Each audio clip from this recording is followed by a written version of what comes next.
Hello and welcome back to Podcasting as Praxis. I'm Dave, my pronouns are he and him. I'm James, my pronouns are they and them. I'm Jamie, my pronouns are he and him. And I'm Alistair, my pronouns are also he and him. Do you know, I genuinely had to think about who I was there before I answered that. That's a new one.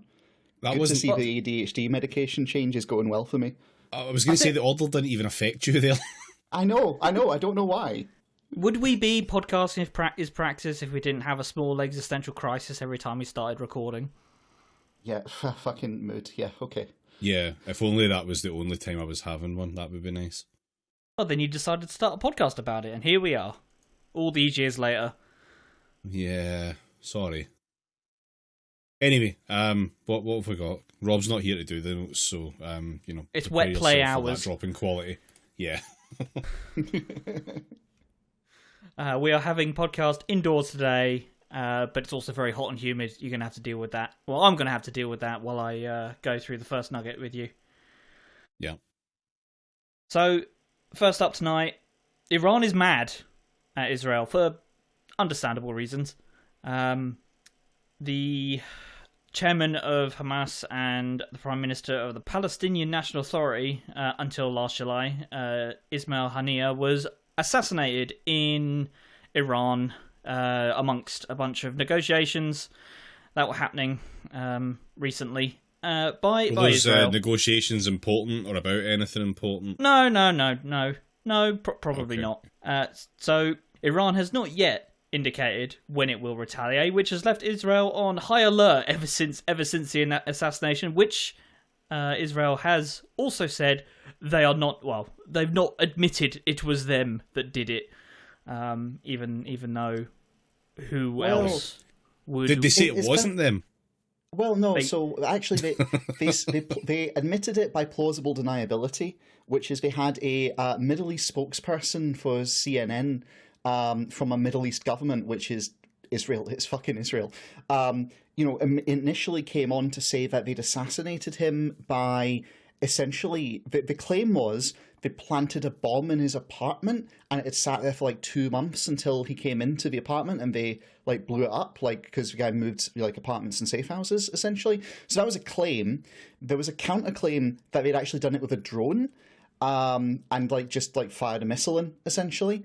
But that kind of has mysteriously vanished offline because neither Israel nor Iran, like Iran doesn't want to admit that that could potentially have happened within one of its major cities, and Israel doesn't want to provoke Iran too much. They want to provoke them enough to do something like stupid, but not enough that they actually like just go fuck it, hell for leather. So it's a wonderful situation of just complete shitehousery where everyone knows it's Israel who did it. Iran have said they know it's Israel who did it. Israel is going, oh, us? Never. No, we were in the other. I'm just a small guy. Yeah.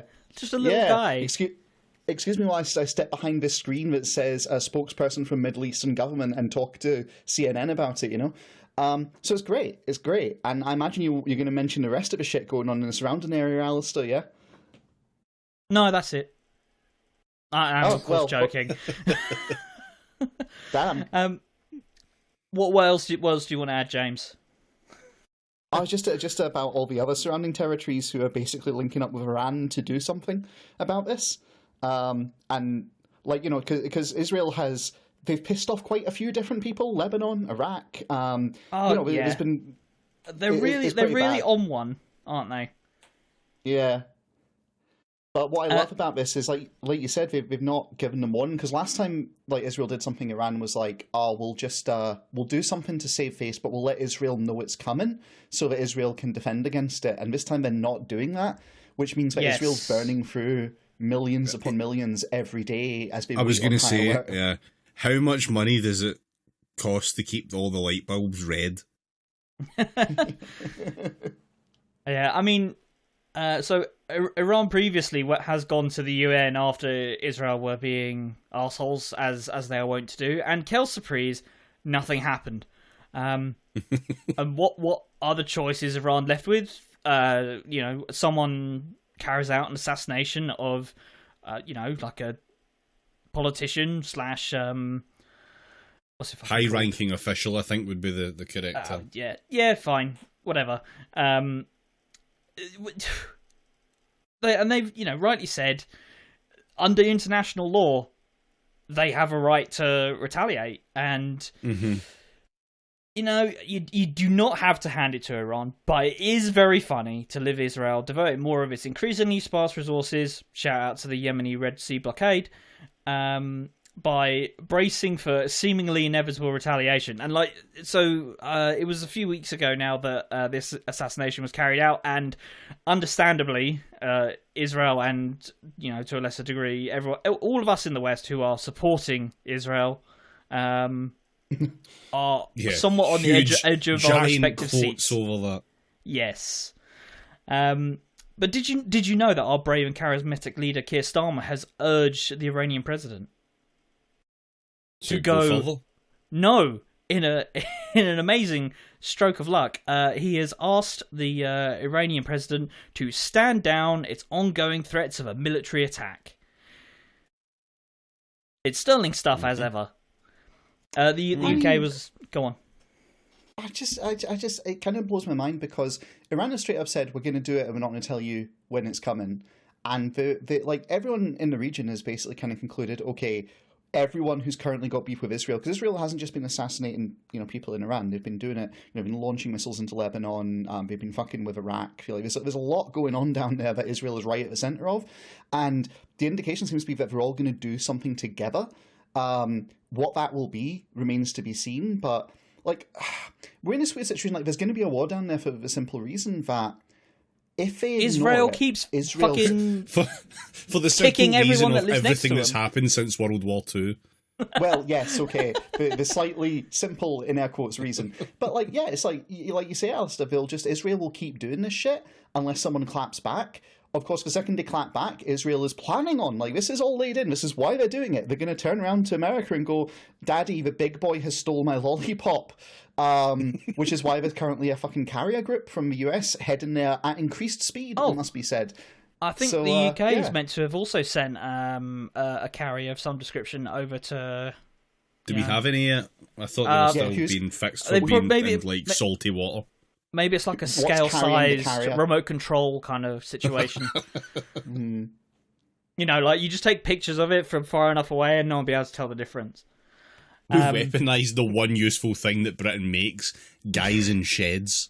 So the UK was part of sort of a more broad joint statement with France and Germany, brackets, LOL, for Iran to restrain itself, as this could further destabilise the region. Whoops. Clumsy Iran being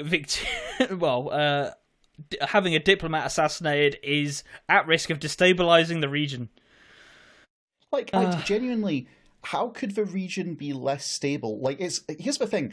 If this ends up in war, which it almost certainly will, unless something quite miraculous happens, and that's sad, but it's just a fact, then, like, the region's not going to be any less stable. It's just going to become, like, the destability will be overt at that point, frankly. Differently stable. Israel's already doing military action in the countries round about it. So, I mean, like, I honestly don't understand how this goes. I also, like, frankly, I'm not convinced that America's willing to get into a full-on ground war, and I don't think they could, in air quotes, win anything less than that, frankly. Like, the flyover and bomb the shit out everything approach is not going to work with the countries involved. And, like, we've already seen how the naval stuff has been working. Like, I really am not quite sure what the plan of this is, other than to maybe... Like, is it Israel's way of going, well, we can't back down on the current situation, so the only way out is through and to escalate, and let's see where the roulette, wheel lands? Like, I genuinely don't know. You look at... Watch Kamala start a fucking war. I mean, you look at what apartheid South Africa was doing in the, like, the death throes of that particular... arrangement. Just kicking every single fucking hornet's nest that they could conceivably kick, just because this is, I mean, things are always worse before they get better, and this is like, obviously the shit that's going on in Gaza is absolutely horrendous, but, like, this is not necessarily the death throes, but certainly like this is a somewhat wounded animal lashing out just because that's all it knows what to do. So it does sort of, kicking Lebanon, Iran. Is it? They've been doing stuff in Syria as well. I swear they've been doing stuff in Syria. There's stuff with Syria, there's stuff with Iraq, that's involved, and then there's also what's the other one? I always forget the last one. Jordan. Thank you. Once we hopefully get past this episode, this very sorry episode in human history, at least I'm got some like glimmer of hope that this is the beginning of the end for whatever this fucking arrangement of things is. Well, Alistair, on the subject of like the beginnings of ends and with the Olympic ceremonies ending, when this apartheid state collapses, who do you think they'll give their nukes to? The winners. Whoever got the most gold medals. I mean, I've just remembered talking about the Yemeni blockade. There was a high-ranking American Navy guy saying that there is no solution to the problem of the blockade that can be solved with a weapon system, which is very funny to hear from the military superpower that is meant to be guaranteeing the just impunity that Israel has been riding on the back of. So, yeah, good luck, Israel. It sounds like you're going to need it. With the incoming... Yeah, well, this is what happens when you build up your entire military to be this unbeatable force, and then it gets owned because some guy strapped a grenade to a fucking drone that was bought at the Man store. Yeah. I mean, it's also because they got all those 4-star generals, and like, that's it. That's the entire Israeli military. Yeah. Conscription makes great militaries. That's like absolutely what happens, 100%, especially through extended times of occupation. Also, have you seen the various Middle Eastern comedians taking the piss out of the American drone system? I've seen because that, they basically, yeah, it's absolutely fantastic. Because we could get Raytheon or whoever to build us like commercial military drones, which are absolutely gold plated, or we could just slap together any kind of $200 shit and send it over en masse. Which do we think is going to win? I mean, there's a solid argument to be made about the reason for the collapse of the Soviet Union being America baiting them into bankrupting themselves in Afghanistan. And I mean, what is this? Oh, well. So there was so I was reading an article on the BBC about the Iranian response or the impending Iranian response, and one of the bits of the article that stood out was so this is a quote in the article: "They will bear responsibility for actions that jeopardize this opportunity for peace and stability." Keir Starmer, Macron, and German Chancellor Olaf Scholz said. So, like, yeah, this is a great opportunity for stability and peace after Israel has repeatedly said, we don't give a shit about the hostages, stop talking about the hostages, we hate the hostages, we hate everyone who knows the hostages. Yes, an opportune moment for peace. There was another part that sort of stood out was... on Tuesday morning, Iranian state news agency IRNA reported that Mr. Pezeshkian has told Sir Keir that Western countries' support for Israel had encouraged it to continue atrocities and threaten peace and security. Pezeshkian stated that from the point of view of the Islamic Republic of Iran, war in any part of the world is not in the interest of any country, emphasizing that a punitive response to an aggressor is a legal right of states and a way to stop crime and aggression, IRNA added.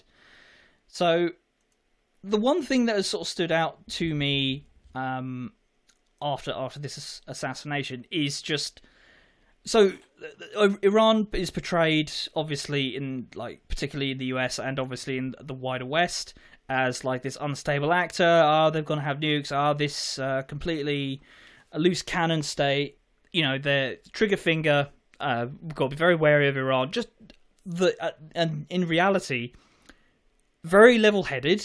I mean, in terms of geopolitics, at least in this instance. Again, you do not have to hand it to Iran. However, they have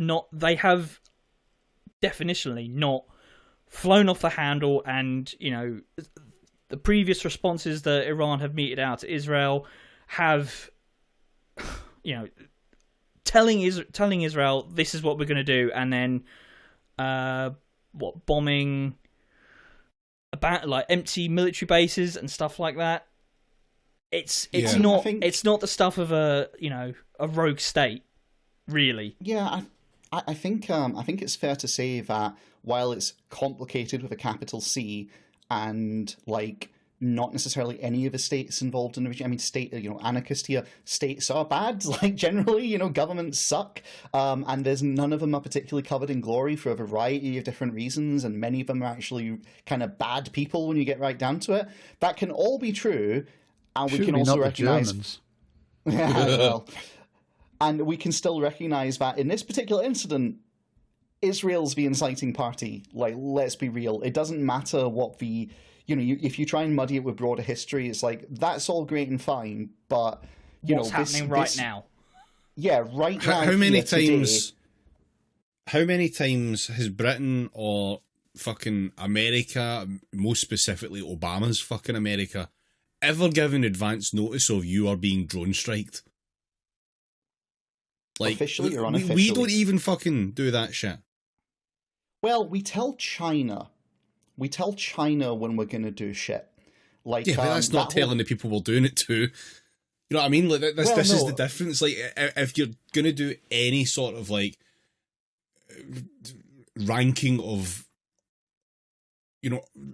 sticking to international law and honouring it, etc. like that, Iran is so far above even us that for us to have any sort of fucking shit to say about it is just folly completely.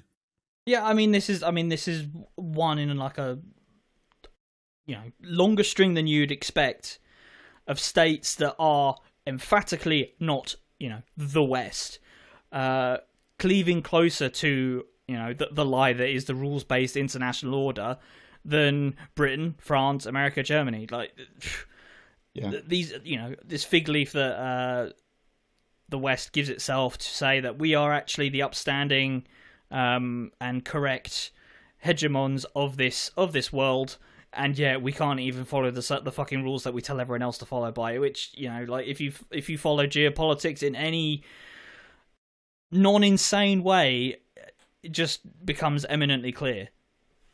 Yeah, which is hardly any of the ways to follow geopolitics, to be fair. Oh yeah, I mean, like you gaze into the abyss and you start posting really weird online. So you've been reading the tankies this week. But yeah, so yeah, and the US is still harping on about the hostages, despite the aforementioned just complete indifference at best of Netanyahu and co towards those hostages and their families. Releasing hostages is not a priority for the fucking Israelis. It is not going to be any kind of avenue to peace. The only people that can do anything to avert, Iran retaliating, the genocide in Gaza, all of this like rumbling of possible regional war, is the West stopping giving all these fucking weapons to Israel. That is the only thing that is the only language that the Israeli state will understand. Honest to God, if America stepped in and said, you know what, this is getting a bit too bad, Iran, we're terribly sorry for our son's behaviour and we've taken away his PlayStation. I would ask who had replaced America. Yes. Well, yeah, exactly.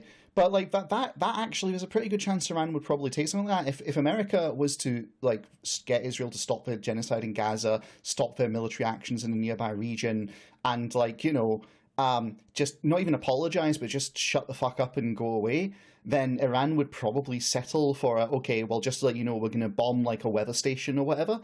Like that would exactly. be So let's not joke about this. The only person who can play Peacemaker is very much like going, all right, son, just stay right there. I'll be right over with my mates, and like crowding in the van with the bats to line up behind them. So, Yeah, you know, nobody does war crimes except me and maybe the boy. Yeah. yeah. So at the end of this at this BBC article, just as a nice little bookend to this sordid little foray into the Middle East politics. So the article naturally had to include the official death toll from, and say it along with me, the Hamas-run health ministry, which, of just under 40,000. I hate which when my fucking health service is run by a fucking government. How awful. Fuck off.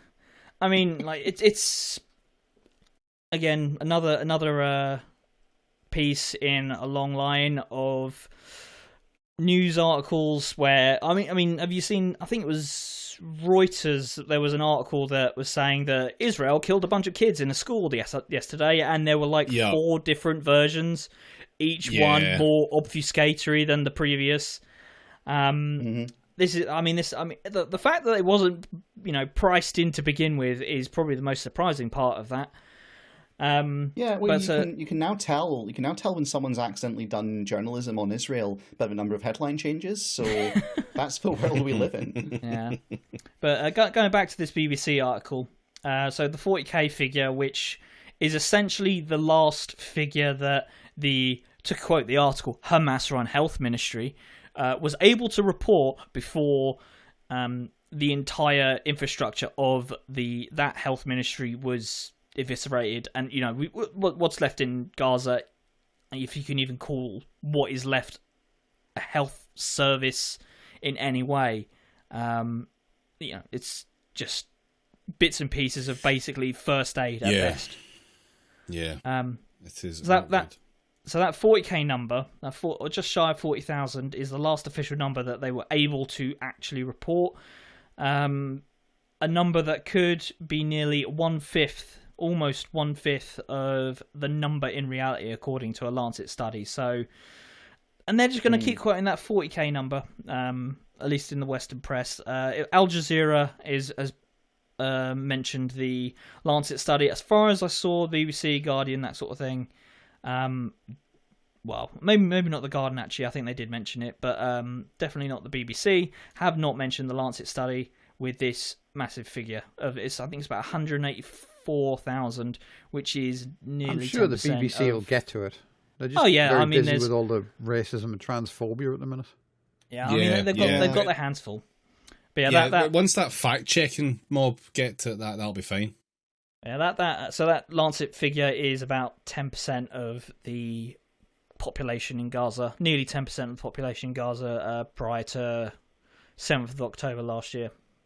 You're actually, I hate to say this, Alistair, you're underselling it, because reading directly from the Lancet study, applying a conservative estimate of 4 indirect deaths per 1 direct deaths to the 37,396 deaths reported, it is not implausible to estimate that up to 186,000 or even more deaths could be attributable to current conflict in Gaza. So it's not 186,000. It's like that's the conservative figure that the Lancet decided on. They're like, okay, this is the most conservative figure that we feel we're comfortable publishing. And this is a fucking Lancet. It's hardly like a hotbed of Marxist, anti-Semitist, cultural Bolshevikism or whatever you want to call it, Yeah, whatever dog whistle it is this week. Yeah, not yet it isn't. Wait until the Daily Mail gets a run-up. Shall we move from one Western policy failure to another, David? Oh, yes, we shall. We'll move closer to home, painfully closer to home, to the one true home of all of us, London, because that's where things happen. Yeah, it's the only place in the UK. Mm-hmm. Well, remember how Rachel Reeves cut a bunch of infrastructure projects a few weeks ago? Mm-hmm. Yeah, the number was sad. The number was sad, and we couldn't do anything about it because there's negative pounds. Number was sad, so we had to murder another number to make the first number happy. That's modern life in a nutshell this week. I've been loving all the Labour shit we've been putting out. Yeah, the first number was sad, and they thought that killing the second number would make it happy, but it will probably just make the first number even more sad. Yeah. Number doesn't like it. Anyway, the list of infrastructure projects that were cancelled did not include the new Thames crossing that has been planned for fucking years. And will the QE3 bridge. Ahead. No, even better. It is a tunnel. Cool. Yeah, one of the cheapest ways to go over a river. Have they considered a trebuchet that yeets cars across the river? Almost guaranteed they have not. Jamie, I think this may be a variation on a policy that you have proposed previously on this podcast. Could be. Yeah, Brexit is over. Repurpose the railgun. Yeah. due to budget shortfalls, we've had to replace the railgun with the trebuchet. Yeah, well, I don't know why we've settled on tunnel. Presumably, there's too many houses in the way or some shit. So I mean, it is fucking London. But the idea is that it's going to connect like Essex and Kent to the fucking M25 in all direction. I don't know, and I don't really care because none of these places are actually real. But sadly, I can speak from personal experience that these places do exist. I have been. I'm not taking that from someone who is as warm as you. Yeah, that's a hallucination. My brain is fully cooked. Maybe I just hallucinated going over that fucking bridge. London is an evil mirage. Times. So the issue with this, obviously, is that there's no more pins. How do we possibly build something like that if there's no more money? Oh, do we get some cunt's mate to do it? That's a very weird way of saying private finance, but it's correct. Yeah, that is effectively what we'll fucking do. So this is from the Financial Times. What is BlackRock, I ask you, if not a collection of the cunts of some mate? Remember that time? Do you remember that time the Tories tried to sell the OG bridge that connected Kent to Essex, and no one wanted to fucking buy that shit? Let's do that again. Pre-built bridge, one that already existed and no one wanted it. Excellent. Yeah, a pre-built hallucinatory bridge. Cool. So the Treasury insisted that the Chancellor would not return to old-style private finance initiative contracts, which obviously were a new Labour thing that fucked up literally everything, most specifically the NHS. In fact, there's a whole series of really stupid fucking lawsuits going on just now that are direct related to the existence of PFI contracts and whose fault it is when a thing happens. So... Yeah, who gets to be paid £300 to replace a light bulb? These are the kinds of questions that PFI leave you with. But a spokesperson said the government was committed to, quote, harnessing private investment and working in, quote, partnership with the private sector to deliver on its missions. So, yeah, PFI. We're doing PFI again, and it's going to be great. Yeah, I mean, the first thing that you learn when you go to whatever fucking prestigious school Rachel Reeves did PPE at, I don't care where it actually was, is that companies are bigger than states, and therefore they get preferential interest rates on loans. This is how the economy works.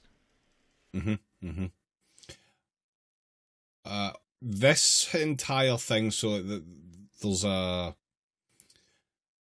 an intent within the government to get private finance to help invest in a lot of areas, specifically road, energy, and water projects. Which, famously, they've not been fucked over at all by private involvement whatsoever, right? Yeah, no, having covered extensively the amount of bullshit that goes on in English fucking water companies, like, yeah, I'm pretty sure we all know how this goes, and I'm pretty sure private finance can see how that goes. It does not go particularly well. Obviously, there's a lot of money to be made in that, but that is an entire fucking sector on the brink of collapse at literally any fucking moment. So how much the money will be willing to go near it when the money taps are off? So, gonna go back into the PFI. Again, that's all from the FT. So the Chancellor has discussed using a new form of PFI to deliver infrastructure. PFI because we can't do the old bad one. It's PFI 2, yeah.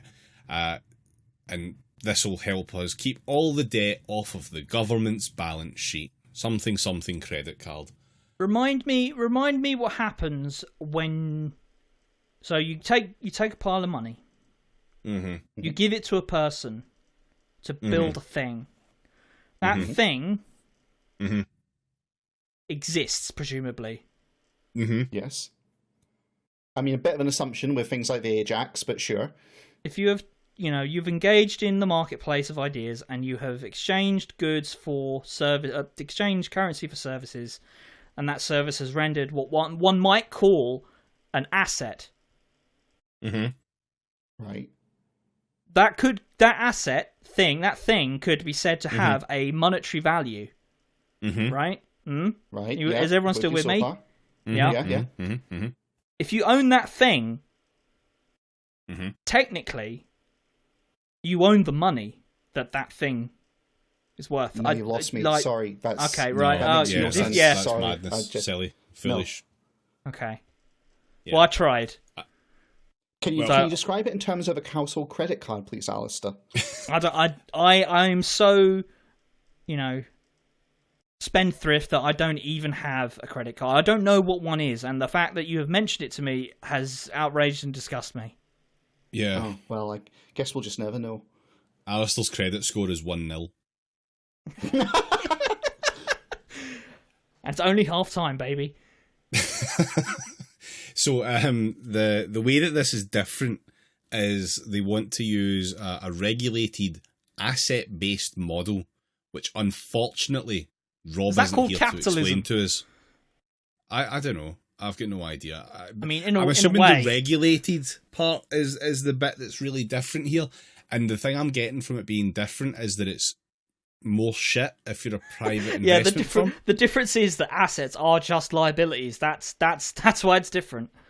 Yeah, the FT explains it as unlike traditional PFI contracts, where investors receive guaranteed payments from taxpayers, London residents are paying for the tideway, which is the same thing that they're using this system on, through additional user charges and water bills. So, rather than the government giving direct payment from general taxation, etc., as part of an agreement, they just get the money directly from taxpayers instead. It just comes right through that way rather than going from central government. I'm saying taxpayers. It's not even tax, it's water bills. They're private companies. I'm too Scottish to comprehend this. Yeah, so like if I recall this, I had to just double check this to make sure I did actually remember it correctly. But the difference between regulated asset-based models and PFI is PFI is a contract that potentially is a gamble, right? You could make a loss. Oh my god. Yeah, right. Whereas a regulated asset-based model, the idea behind it is they get a guaranteed return on investment for the entire lifetime of the asset. That sounds worse. Yeah.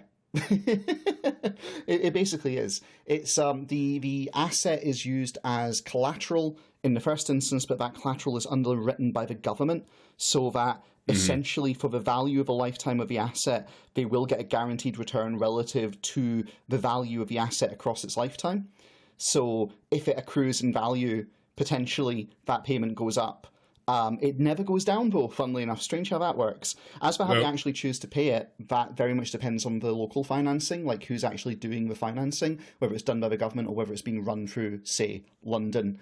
But yeah, it pretty much works out the same thing. They get paid regardless, is what these models are all about. Yeah, obviously they do regardless, but actually it's slightly shitter than that, because Reeves' approach could include capped returns for investors, or, a Reeves favourite, close scrutiny by an independent regulator. Gee, I wonder which they'll choose. I wonder which of those two options they'll go for. I don't know. I'm not a gambling person, but... yeah. Ooh. I don't know if that's just an or an and, or who fucking knows, but... don't say that. Don't say that. No, I'm sorry. I regret it already. No one say anything. So... if it's a shitter version of PFI and people already didn't want to buy a bridge that was literally fucking built, then how could people possibly be coaxed into investing in this? They would receive returns. I do like the idea of, the British government in general just being so ideologically idiotic that even businesses are like, hold on now, like this is insane. What is going on? Why is this even happening? Yeah. So the way that this would be the way that this would be made attractive to investors is that they would receive returns, obviously not through any sort of like taxes on that shit. That would be weird and government interference. It would be from the toll road. Because of course it'll be a fucking toll road because it's privately built. And this will be on either an indefinite or maybe just a 125-year contract. Cool. What is that? Is that 100? You mean the toll road being dependent on that 125-year contract? Well, yes. If we look at the other time they built a bridge and stuck a fucking toll on it, the QE2 bridge, the other bridge that does exist, that in my entire lifetime has only ever gotten more expensive. So I remain optimistic. In line with inflation, though, yeah. Don't worry, David. Absolutely not. Well, actually, here's a little funny note.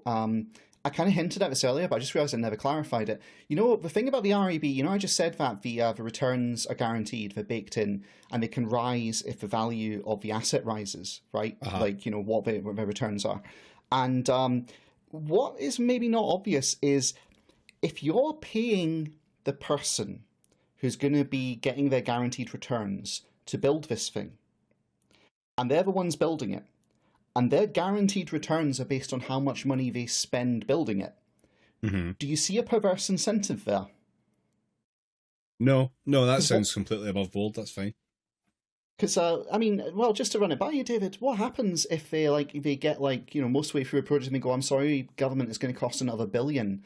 Can the government say no and cancel the entire project when it's nearly finished? Of course not. They'll pay for it. And then that increases the underlying value of the project. They don't have to pay for it, though. They could just, brick everyone at the company up inside the half-finished tunnel. Yeah, that's true. Yeah, just fucking fat control them. Get the diggers out and put the people in there. Yeah, sod all those motherfuckers. See if they finish the fucking tunnel that way. Right, I'm just going to Google how much is a bridge. Tunnel. Now, how much is a tunnel? Oh, good. There is an AI answer, which I'm not going to read. Need to figure out how to turn that shit off, quite frankly. It's annoying the fuck out of me. I don't think it costs £325, so I'll get back to you. Oh, do you think this is the amount of effort that Elon Musk put into it when he was coming up with his fucking Hyperloop? Presumably. The cost actually has already been decided, though, Alistair. The cost is £9 billion. And again, remember, this is we need the private money because we don't have any, because it's all gone. And we need £9 billion, but we also need to underwrite the construction risks. Obviously. And the construction risks are the construction risks of a tunnel that goes under a river, and that river is the fucking Thames. And it's in the home counties, and that's just a recipe for bad news. Presumably, it'll be fine. That sounds fine. I don't think there's any real risk in there. But maybe the thing about the cancellations, though. Maybe there's a small risk that the entirety of Essex just falls into a sinkhole. Oh, no. You say risk. Yeah. One man's risk is another them's hope. So the cancellation point, though, this is also not I don't know how the cancellation bit's going to work, because Reeves has locked all spending into this weird turbo cycle of spending reviews constantly. So every time there's a budget issued, there's 2 spending reviews that have happened to cover it already before the budget's even happened. So I don't think any money can ever actually exist past this point now. I think we've just kind of guaranteed that everything has to be zero. So I really don't know what happens with things being cancelled. Yeah, one way to keep spending down is just to imprison all of the pound coins in a big maze. Yeah, that's how Gordon Brown can't spend them. That's right. Yeah, he always got locked into the Aztec zone. Anyway, that's that, and we're going to move on to the last nugget we've got, which is a kind of double header, I suppose, before we move on to the article. So this is all kind of continuing reactions to the pogroms that we had, which thankfully seem to have died down, which obviously all thanks to the swift response of the government, which didn't take about a week to fucking start doing something, and for all the police action that happened, all of it was down to them and no one else. Yes, thank God for the Labour MPs. Thank God for the Labour MPs who told everyone quite rightly to stay off the streets and to not counter-protest and to not do anything. And, hang on. No, sorry, they're congratulating everyone for getting out on the street and doing counter-protesting and stopping the mobs? Yeah.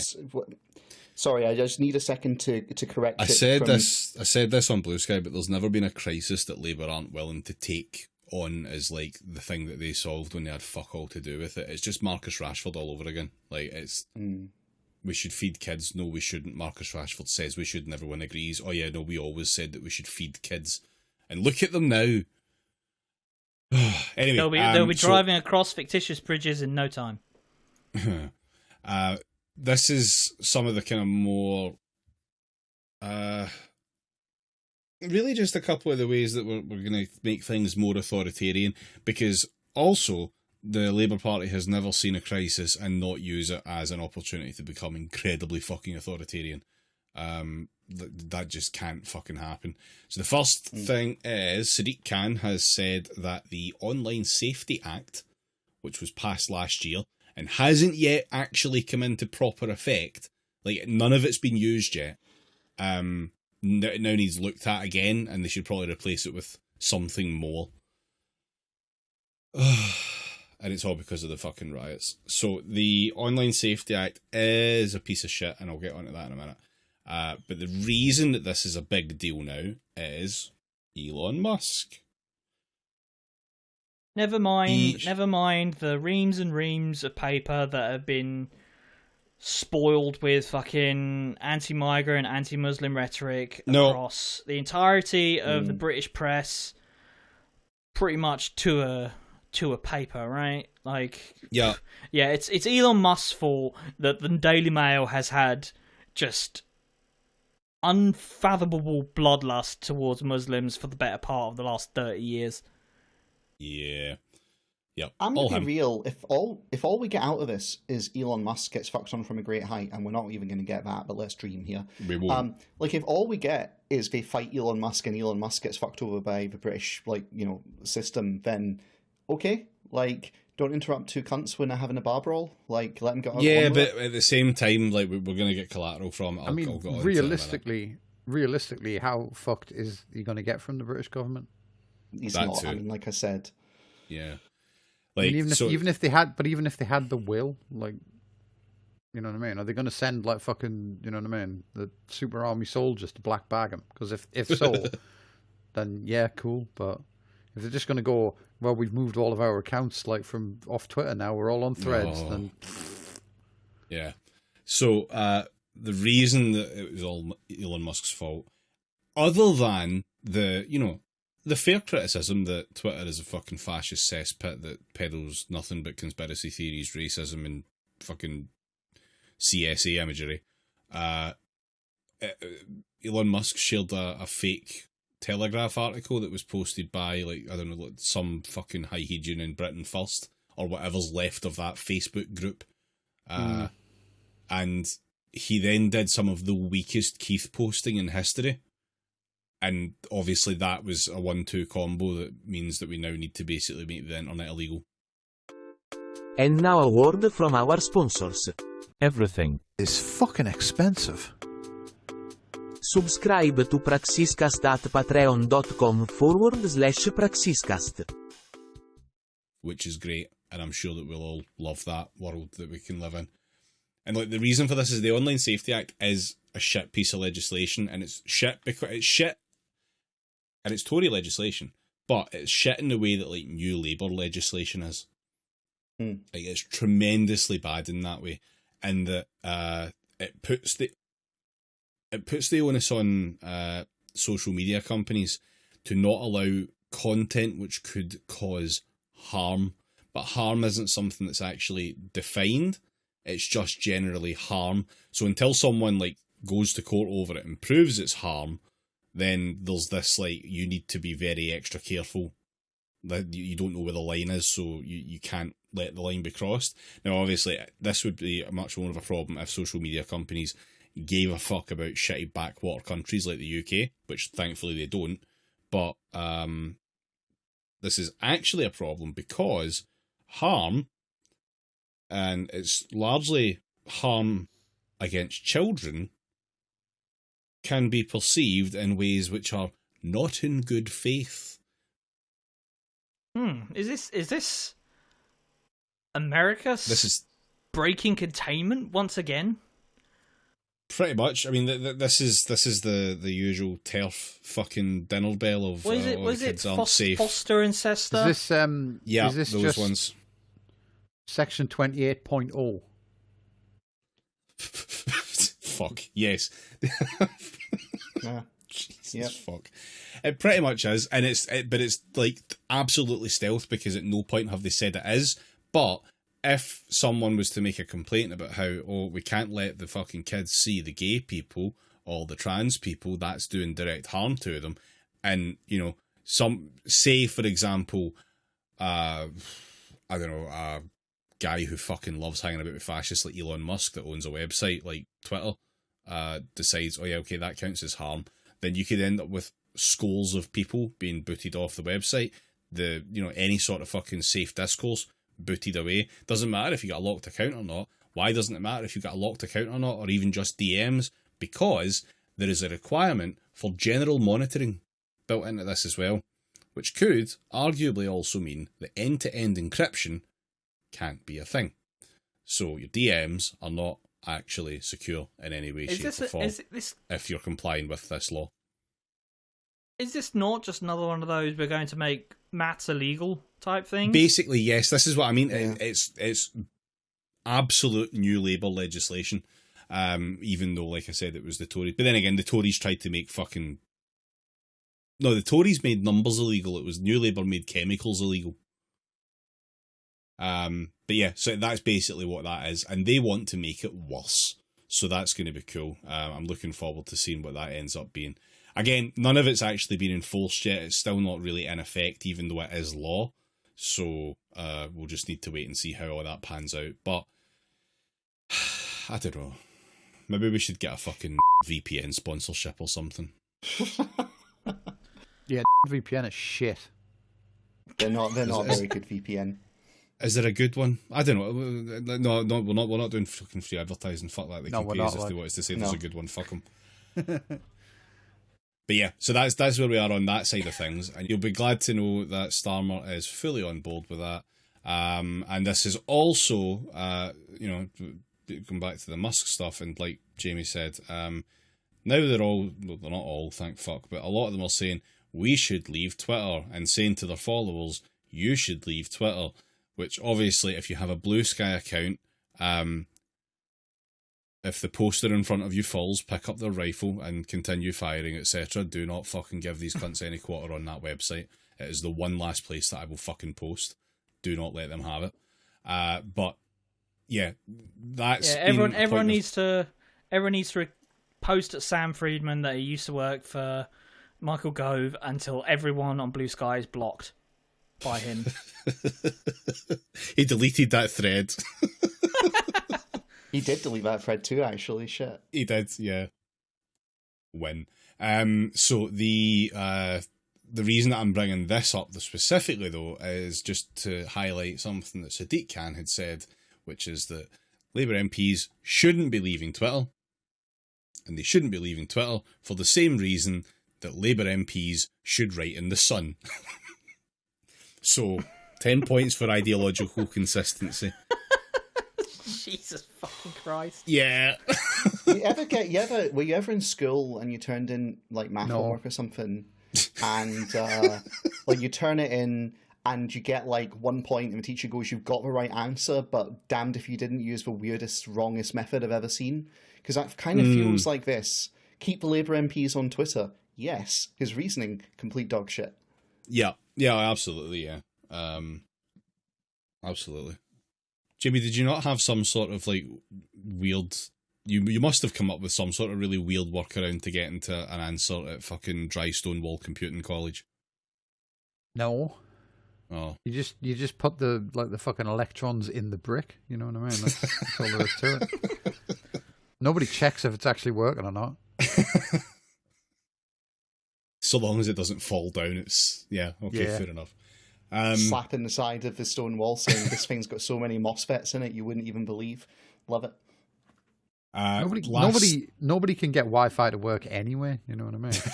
Like that's a free hack for anyone. If like your parents or your grandparents want you to set up their Wi-Fi, just fucking like pretend you've done it. They'll never know the difference. Yeah, that 4G on your phone stands for For Good Internet. Yeah. Going on to the other part of the authoritarian crackdown that we have to look forward to. Did you know that Labour is going to make schools woke? Again? Oh, this time, actually, it's bad. Like, genuinely, it's bad. So, yeah, the way that we're going to really do this to make sure that we have a shining bastion of education in which ideological purity cannot possibly be affected, is that we're going to teach the kids how to spot extremist content and misinformation online. Okay. Yeah. Sure, that's going to go well. Are they going to show the kids live leak? Because I think they probably already stumbled on that prior to now, to be fair. This is one of those policies that I think is really, really good if it's us doing it. You know what I mean? Like, I don't want the centrists to teach people about how to spot extremist content. Extremist content spotting 101, and it's just a big fish hook on the front of the fucking whiteboard. To be honest, I mean, it's not. It's going to be like personal social development, if you remember that, David. Well, that might have been before your time. No, where like you get that. Like an hour a week or something like this, where they teach you drugs are bad. Oh no. No, I've actually got some very slight, very blue sky, if you pardon the pun, details on this. So, all right. The idea is that they'll have them analysing newspaper articles in English lessons in a way that would help differentiate fabricated stories from true reporting, which I assume means spot the typo. Right, so hang on. So we're going to replace English with media studies, right? That's no, you can't call it media studies, because media studies is a waste of time. Remember that everyone laughed at and said was bad, especially if it was a newspaper saying it. Yeah, the main thing that you need to know about media studies is that it was just a big PR failure, really. Is this going to be a situation where they want to teach them just enough to have trust in like the broadsheet newspapers, but not enough to actually question the fundamentals on which they rest? Is that the balancing act that our famously robust education system is going to attempt to pull off? I think I think there's an argument to be made about that, being like the aim, but absolutely the core aim of this is are you aware of the Reds, whomst are under your beds? Like that is absolutely going to be the... Can you honestly believe that a Labour government is going to say we're going to do anti-extremism stuff in schools and have it not be about how the bad guy of World War II actually in your history class was the Soviet Union? Right, children, turn to page 3 of the Morning Star, as you will see here, and meanwhile the kids are just reading it and their eyes are getting wider and wider. No, the opposite effect. Like, in all seriousness, what newspapers are they going to have the kids reading? Like, what content could they put in Paper of record, the Times. The Guardian, because the typos are already in that, so the teachers don't need to change anything. But how are they going to teach them to spot extremist content by looking at The Guardian. So right, or well, similar? but this is a fun one, right? Well, because The Guardian is a left-wing yes, paper. right. But no, the way, right? So the only way that I can think of that either, right now, I'm not. Guardian has I don't a know newspaper? how. I don't know how education works. I don't know if that's come across on the podcast yet, but I don't think that there's a big education factory that churns out all the approved worksheets that everyone has to use. And I dare say that those are supplied, at the very least, by private companies, and at the worst, because, the teacher has to make them up themselves. Because, teachers aren't allowed to have anything close to free time. So, does this mean that there's going to be an entire fucking section of a teacher's life where they need to put on the warrants hat? I mean, this would be just after they finish putting on the fucking prevent hat. So, like, it's just another, like... Taking off my prevent hat and putting on my Joe Swinson kills squirrels hat. Here's one I made earlier. I'm just loving the alternate, the alternate outcome, which is that, like, so what was your best A level? Like, oh, I got an A star in reading Richard Littlejohn. Like, yeah, okay. Also, in computer lessons, I only got a B in OSINT, unfortunately. In computer lessons, they could be taught how to spot fake news websites by their design. We're governed by idiots. I'm sorry. We're governed by fucking fools. Absolute howling morons.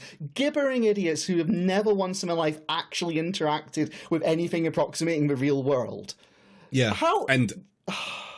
And maths lessons may include analysing statistics in context.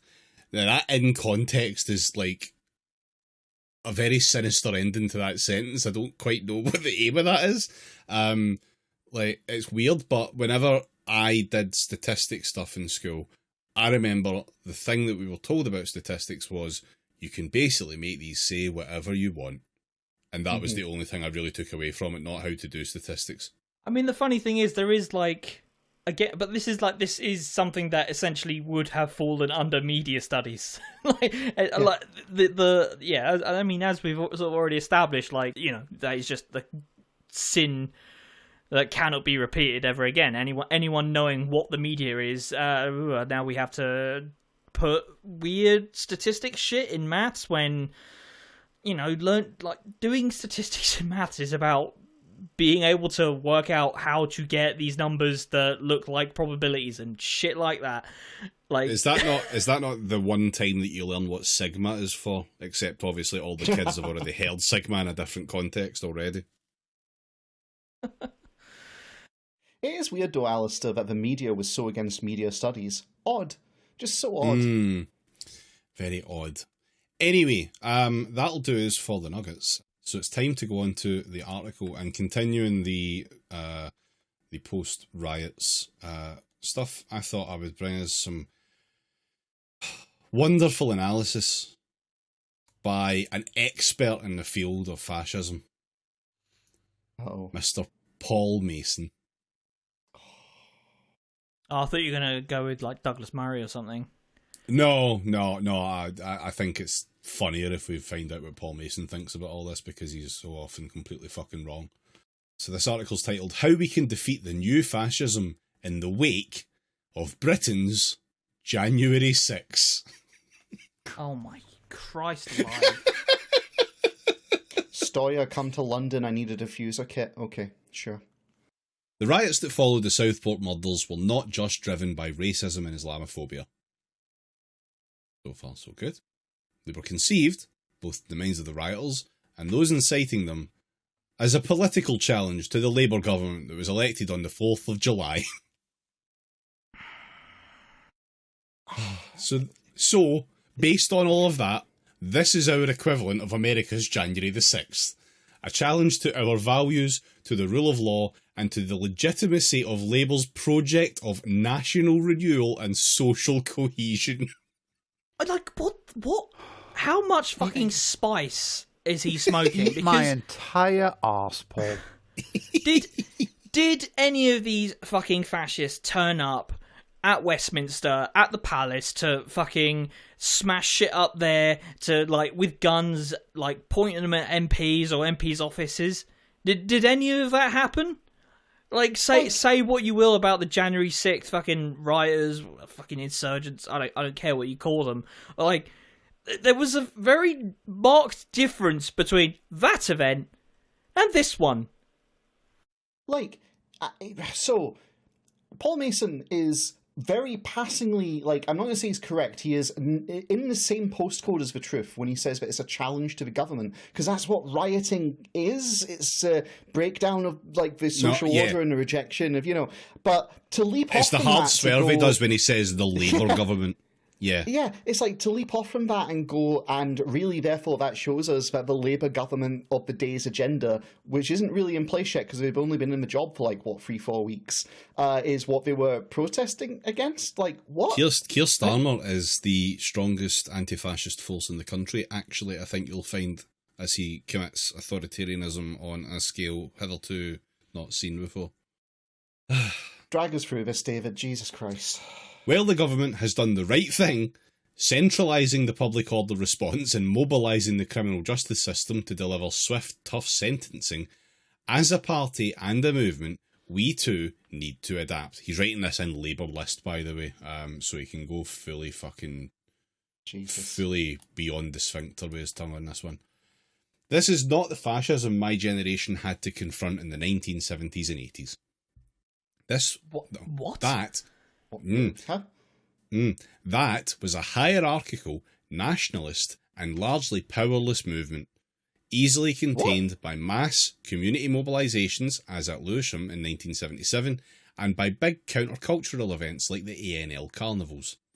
Today's fascism is networked and global. While the small fascist parties pose a threat and need to be monitored, far more important are the scare quotes influencers, whose calls to action and racist content can be sent viral by the algorithms of social media, or even their deliberate promotion by Elon Musk. Their targets change by the week, their methods mutate fast, and their actions are boosted by foreign powers like Russia, and by far-right movements in foreign countries. Say the line, Bart. So what's his angle here? Then he wants an end to anonymity on Twitter, so you can find out exactly where everyone works when they call him a fucking prick. Yeah, he doesn't have to ask for your name in CLP anymore. Yeah. He'll want to know what school you went to, so he can tell whether you're a papist or not. Has Paul Mason only just discovered that there are fascists on the internet? Did Stormfront just happen to other people? The challenge for policing... Were they on his big chart of everything wrong with the world? No, that was just members of the Vara Media. That shit about the 70s, though, was just like, what the fuck? That is so ahistorical. And also, I mean, right, it's contemporarily ahistorical.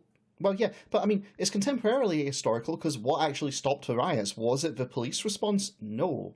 Was it the court response? No.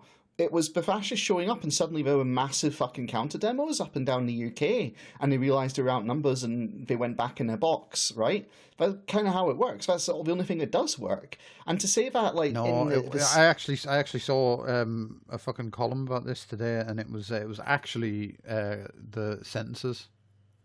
That one guy got sent to jail for 20 minutes and everyone else went, you know what, let's just leave it. Fucking hell.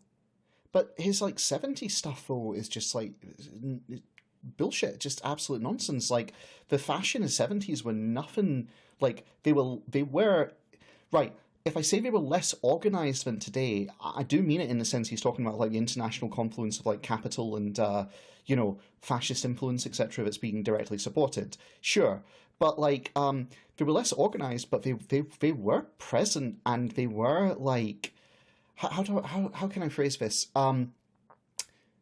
It wasn't defeated in the way he describes in the 70s, because it didn't get the chance to be that expressed because they were far, it's not just that we're far less organised, but there was just far less of them because the culture was having none of it, and the papers hadn't gone that fucking far around the bend yet. So I don't even... I mean, if you want to get into that, like, I don't think they were defeated because we still have a fucking problem. So shut the fuck up, Paul. Yes, right. Like, I just... also, it's Paul Mason. For all we know, the fascist he's talking about is Leonid fucking Brezhnev. The challenge for policing is obvious. In the riots of the past, the target of the rioters were either the police themselves or a government policy or building. The target of the target of fascist rioters is individual people of colour, Uber drivers, minority-owned shops, and, of course, mosques. So hang on, Paul. You're saying that we had these same problems in like the 70s, and the targets then were the fascists back then were rioting against the police and government. Is that correct, Paul? Is that what you're saying? That is what he's saying. Yep. Yep. That means the public order policing tactics taught to other forces by the Met have to change, and rapidly. Simply dispersing rioters and arresting them later leaves them free to inflict terror on members of the public. A terror which leaves BAME friends and colleagues justifiably apprehensive as they go about their everyday lives. Okay. Is this Paul Mason about to seriously recommend riding down the fascists and trampling them under horse hooves? Is that where he's going with this? Well, I mean, if nothing else, that would be typically ahistorical, considering the relationship that the police have had with the fascists for, the last 100 years? That's not what he's suggesting here. What he's suggesting here is that they should be arrested there and then rather than letting them disperse. And, so there should be some kind of rammy, but obviously it should be a controlled rammy resulting in arrests, because you can't want to actually smash the fash, merely arrest them. That's how Paul thinks. I'm bizarre, but he thinks that's possible? No, to be fair to him, he is right to some degree in that the fascists shouldn't be able to just, fucking disappear and blend back into the community and continue, because the fascism shouldn't be there in the first place. Something needs to be done about it, but the people who are not going to do that thing about it is the cops. They also don't have the resources. Well, no, they don't. Even if they wanted to do it, they simply wouldn't. I mean, let's run this through for a second, because look at non-fascist riots. Look at France whenever it kicks off about pensions or whatever, right? That was a joke for you, David. So if you assume you've got equal numbers of police in the opposite, right? Say they're evenly balanced. That's not enough police to effect arrests on everyone present, because it being a violent confrontation, it takes 4 police officers to arrest a single person, and then one of those police officers minimum is taken out watching the then arrested person to make sure they don't fucking leg it. So The only way in which the police can mass arrest is if they vastly outnumber the opposing force, the fascists supposedly in this case, which calling them an opposing force, like you said, maybe a bit weird. So why does Paul genuinely think that the police are just a soft touch? And okay, actually, no, he doesn't think. You're right. Okay, I withdraw. Yeah. I am hopeful that the swift, tough sentencing, including for those casually inciting arson and murder online, will have a rapid impact, because it was sparked by viral information. The quicker the tears, regrets, and 4-year prison sentences of the rioters also go viral, the quicker this might end. Yep. Incarceration, famously preventative. And Paul Mason is an expert on dissemination of, false information, so... But we need to face an unpalatable fact. If 7% of the British public think these riots are justified according to YouGov, that's close to 4 million people. Most of those people will never riot. But we know that the reform surge at the election was driven by a mixture of racism, quote, anti-politics sentiment, and exasperation at the economic insecurity working class communities face. Motherfucker, you and what fucking I rube. ask is to be done. Like, this is a guy who is like a self-described expert on how you fight fascism, and he's calling that the reason Reform got hundreds of votes as being anti-politics. There were no other fucking politics on offer, you dickhead. Is Paul Mason going to mention at any point during this that fascism is the stupid man's socialism? Is he going to go down that vein at all? I actually don't know. I have skimmed this article, so I don't know, but we'll find out. What's triggered this, beyond all the individual flashpoints, is the sudden, beyond all the reasons that it happened, is the sudden realisation by the racist minority of the population that they've lost the only government that was ever going to sympathise with their prejudice, and there is almost no route back. Go fuck yourself. Keir Starmer, anti-fascist. How can you? I mean, I know how he can, because the man has no brain and no soul and certainly no heart at this point. No, he's fucking ambulatory soup. Yeah, how can you possibly think that the rhetoric coming out from Labour and the rhetoric coming out from the Tories is in no way fucking sympathetic to the racist dog shit that was on the streets? Like, we just sat through the campaigning, motherfucker. We've literally sat through Small Boats Discourse this fucking week today. Like, How can you possibly sit here and say that, yeah, the only government that would be sympathetic was the Tories and they're now long gone? And hang on, didn't you just say that Reform are on the rise? Like, who was it that was like fucking on the campaign trail saying we don't deport enough Bangladeshis? Remind me who that was again? That was. I don't know. I only recognise people by face, but fortunately, because he's been on TV so much, it's Jonathan Ashworth.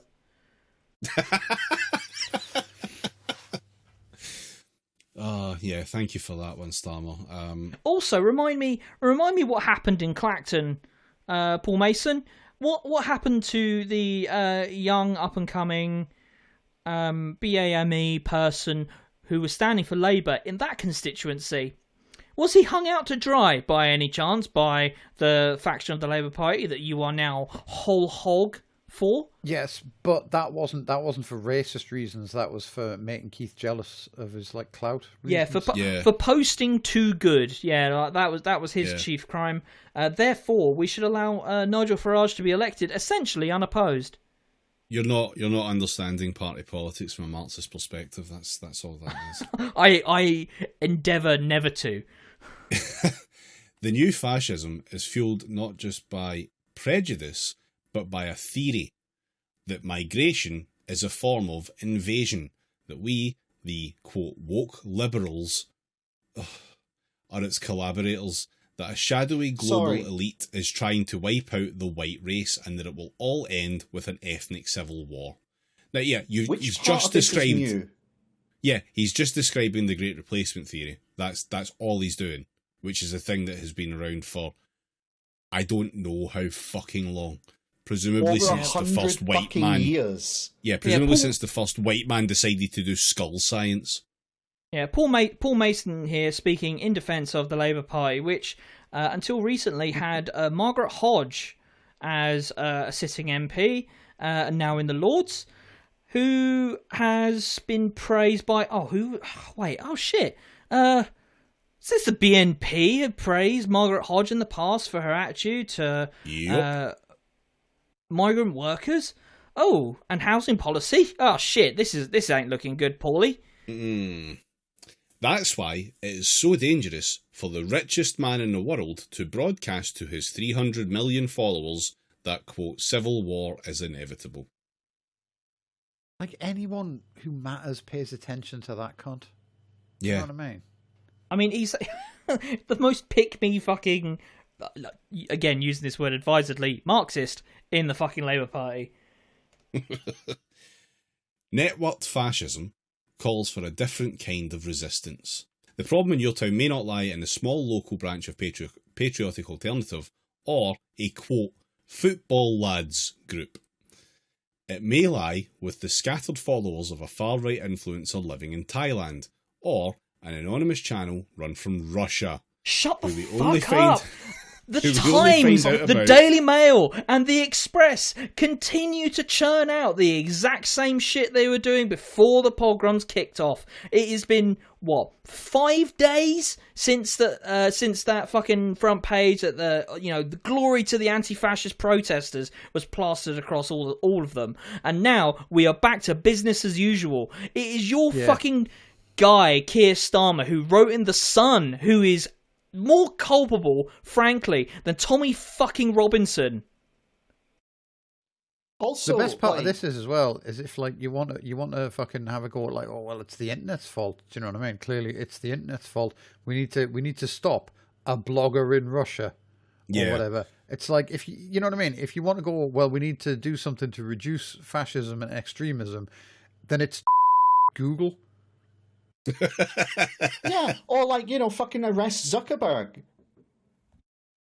Also, like, the fucking problem here, he's talking about networked fascism. The form that actually takes is a bunch of fucking WhatsApp groups that a bunch of British lads are in, who, they follow social media influencers, but the actual organisers are all kind of British-based or British-adjacent, and they're organising fucking buses to go into towns, pick up lads, and take them down to hotspots where they can all kick off. Like, that's the actual That's really interesting, organisation. James. That's really interesting, James. How is the weather in fucking Leningrad? So on an anonymous channel run from Russia, who we only find out about when they leave their bedrooms and torch a law firm. So, like, presumably this guy has travelled from Russia to torch a law firm. I'm not sure how this fucking works. We are, in short, unwilling combatants in an information war that few of us know how to fight. In response, this is just like, I was also on the beaches, but I did the dispatches. Like, shut the fuck up, Paul. In response, we need the government to move swiftly on information legislation. The Online Safety Act is weak. But the biggest problem is that it's still not been fully enacted.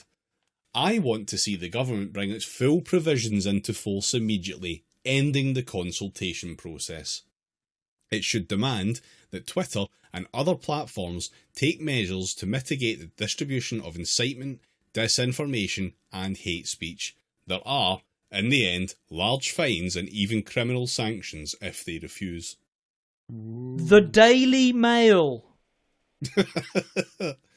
The problem is like when there's like incitement and shit in the Daily Mail, it's more subtle. They never tell you to go and burn down a mosque. They just tell you about all the evils that are done in your local mosque and how flammable it turns out to be. You know what I mean? And then they leave you to put two and two together. Yeah, Whereas, also the journalists publish that under their own name, which is, as we know, means it cannot be like dangerous at all. It's only when people are anonymous that trouble starts. Yeah, when you are a journalist and you put in the Daily Mail that locals in whichever town you don't give a shit about have grievous concerns about the new mosque being built, etc., and you decide to profile all of that and then quote some crime statistics and various other shit out of context, like, that's fine and legitimate journalism, and that has no effect whatsoever. The real problem is when Hitler Lover 88 reads this shit and then goes on a tear on social media, sharing it to everyone and saying, well, we're going to have to, like, get the van, lads. That's when it becomes a problem. Up to that point, though, it's just words. It's just words. It's the motherfucker, isn't it, though? You remember that cartoon about fucking John McCain? No. Oh, yeah. During the Obama. 2008. Barack Obama was a motherfucker on the economy. He was a motherfucker on like foreign policy and so on and so on. And then a woman stands up like, I hate Barack Obama because he fucked his mother. And John McCain's like, that's not what I'm saying at all. Right. Right. Now, this is already done, but I'm just brace. On top of this, and this is Paul Mason, remember, we need to centralise the intelligence response. Never beaten the allegations, Paul. Remarkably, there is nobody in Whitehall with the job of linking what the police see, what MI5 and GCHQ see, and what specialist anti-racist NGOs monitor in a way that can predict and disrupt the violence. Attached is my CV. I'm sorry, I've just added that. And the Tories left us without a counter-extremism strategy or the money to pay for it. Fucking hell. I've never seen a man just mainline the fucking Kool-Aid. Fun fact, do you know that Tommy Robinson uses as his chief intelligence gatherer a guy who is former, and that's in quotes, MI5 agent? I just find that a funny fact. It's just like interesting things to notice sometimes. But yeah, there's no organisation whatsoever to keep an eye on the fascists and to like see it coming. No, you're right, Paul. They're just all siloed and no one's talking to each other, and this caught everyone by surprise. Politically, many of the counter demos called for this weekend are organised by groups that have no chance on their own of uniting all communities and faiths. We need a big, national, cross-party umbrella campaign as soon as possible. God. Yes, we need enough is enough for anti-fascism. Yeah, well, the problem with the anti-fascist demos is that they weren't organised top-down. The problem was that Paul Mason wasn't the one sending out the fucking newsletter and getting the fucking email addresses into the database, because that's just what he loved doing so much. Do you know what it is, though? We could never hear from this fucking cunt again if someone would just let him do a wiki for them. Do you know what I mean? Like, if MI5 were like, you know what, Paul, just go and do a wiki. He'd be fucking made up and we'd never have to fucking put up with this shit ever again. True words spoken.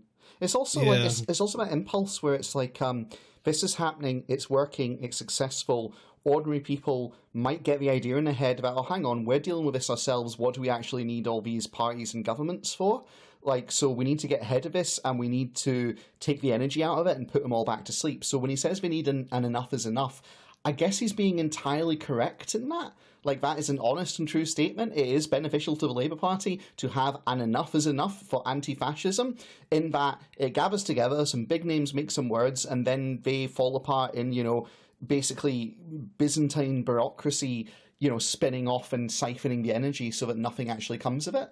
Like, yeah, he's exactly described it. Well done, Paul. But that's no reason to stay inactive. We need, as a party, to stand with those who want to peacefully protect the refugee hotels and places of worship. We can defeat the fascists, not just with tough law enforcement and community solidarity, but by making Britain a, quote, militant democracy. Insert Helldivers drop here. That is not a good combination of words, my friend. No, it's not. A democracy armed in its own self-defence. And of course, by the speedy delivery of the economic, climate and social justice we campaigned for at the election. Paul Mason is a journalist. Paul Mason is a fucking rube. This is why this guy's going nowhere in Labour, though, because like banding around words like militant when you're trying to get good with the right is just like, I don't know. That's fucking Luke Akehurst's activation phrase. That's what sets him, the nuke that is implanted instead of a heart, off. Yeah, he should say paramilitary democracy or something. That might get them a bit more engaged. I don't know. Maybe not actually, because there's quite a few Labour MPs for Glasgow now, and I'm pretty sure if you say paramilitary around them, they'll fucking combust. Yeah, they'll activate. I don't know, how about he just settles on the good old Colombian death squad democracy? That sounds fun. So yeah, that was your Paul Mason article. I hope you hated it as much as I did. Yeah, it's been a while. We haven't done one of his in quite some time. So yeah, anyway, that's us. We will be back next. I got comment or commentariat. Oh shit, so you do. So yeah, fucking. Alright, let's do comment or commentariat. There you go. Cool. Here's a better idea. Leave your whole self at home. We really don't care what you get up to in your spare time, but we pay you to work, not prance around in a bondage outfit. Is that comment or commentariat? Richard Littlejohn. Fuck off. Commentariat, yeah. Yeah. It's Richard Littlejohn who hasn't paid British tax in however many fucking years. Yeah, okay. I'm gonna say comment because Richard Littlejohn feels too obvious. Well, it was Richard Littlejohn. So. Okay. Yeah, Richard Littlejohn in the Daily Mail with why are our part-time civil servants being paid to walk from home? Yeah, the worst thing about being woke used to be the commute, but ever since the pandemic hit, don't you just hate logging onto a work Zoom call and seeing everyone in fursuits and shit? Like, it's just the worst. The thing, I meant to bring this up last week because I saw like some fucking dipshit at the Times mention it or something, but the civil servant turning up to work in fetish gear thing, which is what he's referencing there, it was a goth. There was like some 100-year-old fucking woman in the Times like writing about it, and it was basically just someone had turned up to work in fishnets and a corset and a choker, and I was like, that's a goth.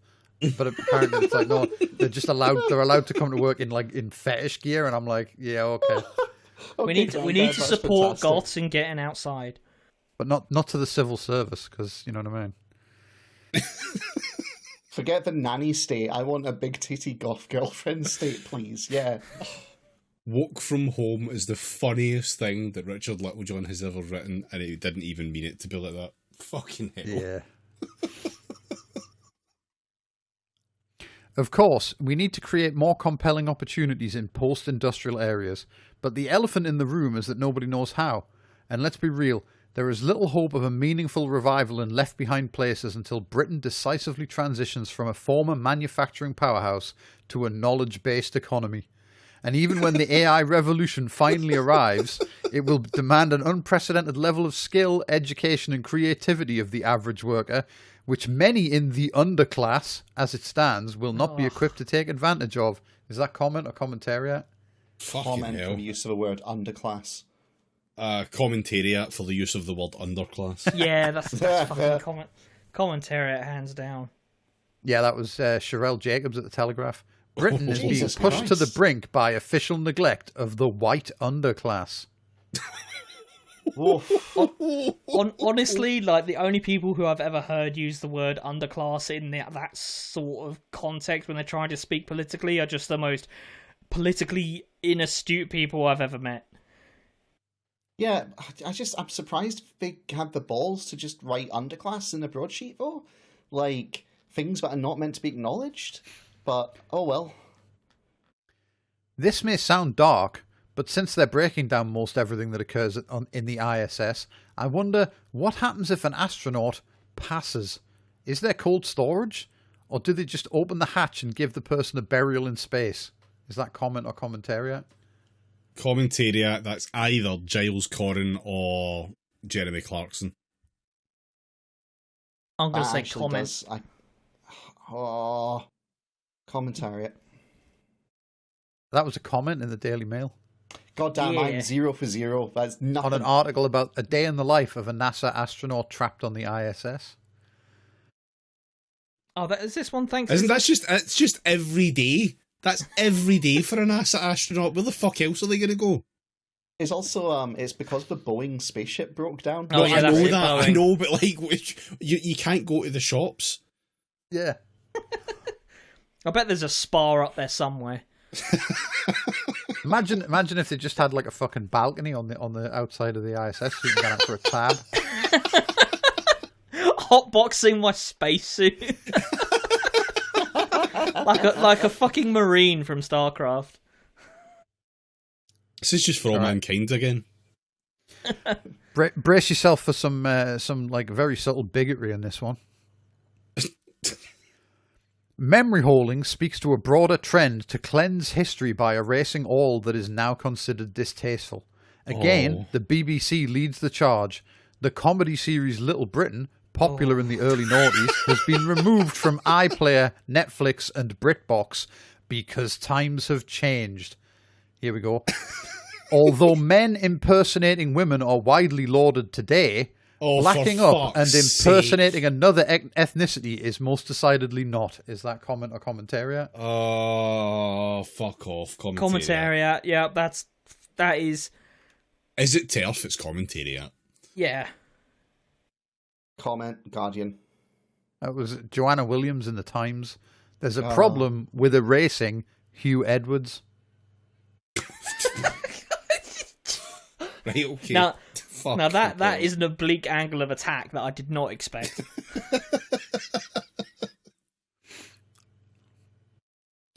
All right, last one.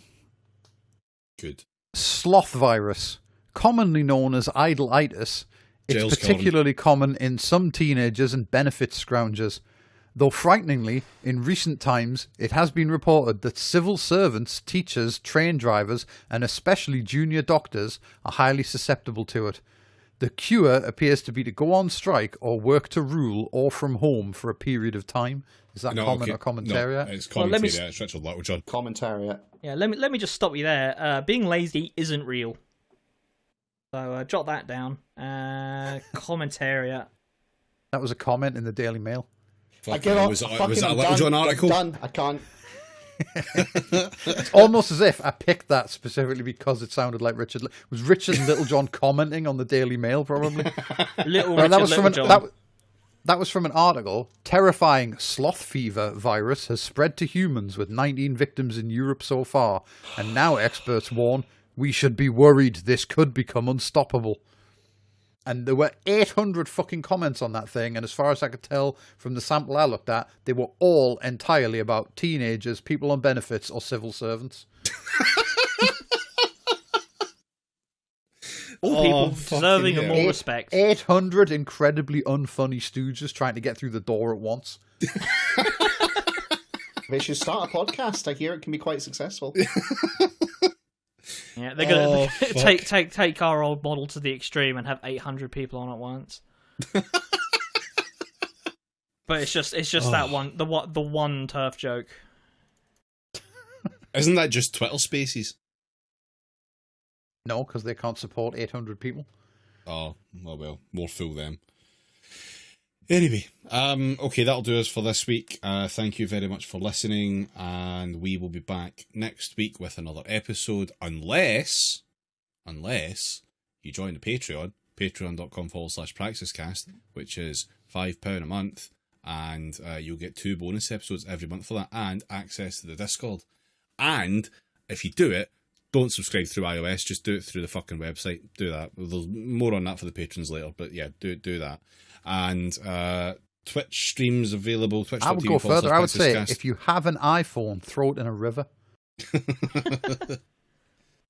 Twitch.tv/praxiscast for streams. Those streams occur on every second Thursday. This Thursday of the 15th being one of them. So join us there 7:30, and merch available praxiscast.tmail.com. Yes, join us yesterday. Yeah, do that. Join us yesterday. The VOD might be there. You never know. This is true. I wouldn't bank on anyway, that. Bye. See ya. Bye.